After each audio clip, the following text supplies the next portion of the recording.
GOA just nuked New York's Concealed Carry Improvement Act. Let's go ahead and talk about it.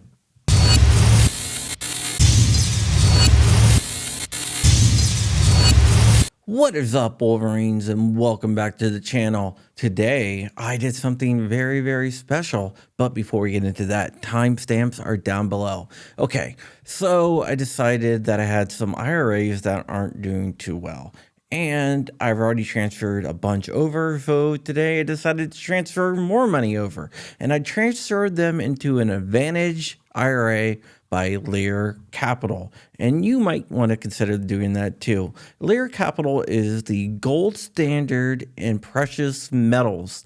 Lear Capital has over $3 billion in transactions and tons of happy customers. They have an almost perfect rating on Trustpilot, and right now, if you transfer money over, you can get up to $15,000 in bonus silver and free shipping. You can call 1-800-741-0551. That's 1-800-041-0551 and get your free precious metals investment guide.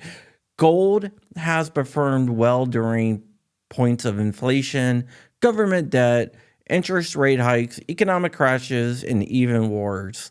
So give Lear Capital a call today at 1-800-741-0551, 1-800-741-0551. Once again, that's 1-800-041-7551 and get your free investor's guide to precious metals. And you can also visit their website, which is listed down below in the comments. Okay, guys, now let's talk about the CCIA, which I'm sure that's what you are all here for. GOA has recently sued over the CCIA with a bunch of plaintiffs from my audience. And they asked for a temporary restraining order against the CCIA. And now the judge in the Northern District of New York Court has issued that ruling. I expected it to be back last Friday or Monday, but hey, we got a good decision and GOA has definitely nuked the CCIA. We're going to go over what he knocked down and what he did not knock down. All right, first, let's go and talk about the good moral character. When New York lost Bruin, the proper cause was knocked down. New York tried to play fast and loose and issue something called good moral character. And the judge did not like that very much. So good moral character has been struck down. Character references, on the other hand, has been allowed to stand. We have to provide for character references. The judge is allowing that to stand for right now, but good moral character is gone, so that's still a win. Also in the CCIA, it requires you to list all the family members and cohabitants of your house, and they could rule on your suitability for a concealed carry permit based on that. The judge said that is unconstitutional and have knocked that down. Now, social media. New York wanted 3 years of social media so they can determine if you are right for a concealed carry permit or if you are a dangerous person. The judge saw through that, and that has been knocked down. Now, there's another thing called such other information required by a licensing officer. That has been allowed to stand for now. And basically, he said if they needed to go back and verify personal information or something like that, this is what will allow them to do that. If he struck it down, they might not be able to do that. So the judge said that stands for now, but he is closely watching New York and how they are going to use that. The 18 hours of firearms training, unfortunately, the judge is allowing that to stand. Now the in-person meetings where you have to meet and be interviewed by a law enforcement officer before New York will allow you to get your concealed carry permit. The judge said, I don't really think that's constitutional. And so I am going to knock that down with the restraining order. So this is a temporary restraining order, which is very, very important. We'll get to that in a second. Now, so the in-person meetings are gone. Now, places controlled by state, federal government, and such as schools and state and federal buildings and stuff like that, the judge said that can stand along with polling places. So you cannot carry in a polling place or a government building. I kind of had a feeling that he was going to let that stand, but hey, we kind of expected that. Now, public access places that are restricted for the general public by a limited time, fairs, carnivals, and stuff like that, that the local governments put on, that is allowed to stand, so they can restrict concealed carrying in those locations.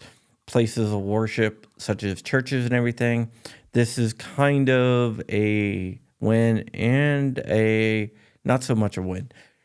So the general public is still banned from carrying in a church. Now, anyone there during their official duties, such as a security team or a pastor or anything like that, they are exempt. So he is telling New York that they have to carve out an exemption for those people. So in my eyes, that is a win because we move closer to the pro-freedom side than to the pro-tyranny side. All right. Schools, colleges, universities, they allow that to stand, so you can't carry on university property. Places such as vehicles used for public transportation, subway, buses, and the like, you are still banned from carrying your firearm on those places. Now let's jump over to places used for entertainment and amusement where alcoholic beverages are consumed, restaurants, movie theaters, and the like. The banning of concealed carry in those locations are struck down, which is good. Times Square. This should have been the easiest for the judge, since Thomas said you cannot ban a place from firearms or ban firearms from a place if it is just because that's where people gather at. And Times Square is definitely that. And that is why New York banned firearms from Times Square. The judge has knocked that down as well, which is good. All other sensitive locations, that would be doctor's offices, psychiatrist offices, homeless shelters, stuff like that. That has been knocked down. There's a lot there, so I'm not going to get into that. But that has also been enjoined. Prohibition on restricted locations.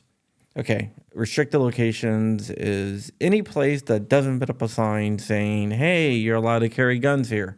So private businesses, gas stations, 7-Elevens, all those places that don't have a sign to say guns are welcome here. The judge has struck that down. So what GOA has, GOA, Gun Owners of America, and Antioch versus Hochul has a temporary restraining order. What that means is the laws that were struck down cannot be enforced until the court hears the motion for an injunction. And from there, the judge will either say that the injunction is enjoined or he will say the law is constitutional. We already kind of know what he's going to say. So he's going to say that the law is unconstitutional and enjoin the injunction. I mean, he can change his mind, but I just don't see it happening. I never ever guess on court cases, but this one I think is pretty obvious. Okay, there are several other cases. There's Bruin 2, which is the New York State Pistol Rifle Association versus Bruin, which I don't think will be as successful since it is going in front of an Obama judge. And then you have another case out in the Western District of New York, which is FBC's case, which will challenge sensitive areas. I think they're going to take a lot from this case and put it into theirs and try to get another injunction in the Western District. This is in the Northern District. Bruin 2 is in the Northern District. So we will have to see what happens in the future. But this is a big win for GOA. This is a big win for gun owners everywhere. Big win for gun owners in New York, and hopefully we can keep this ship rolling. All right, guys, that's it for this episode of John Crump News. As always, I love you very much. Stay ever vigilant, stay ever free, keeping the fight. You can find the document down below. All right, guys. Later. Bye. War reigns, motherfucker. Oh, and by the way, F the OG.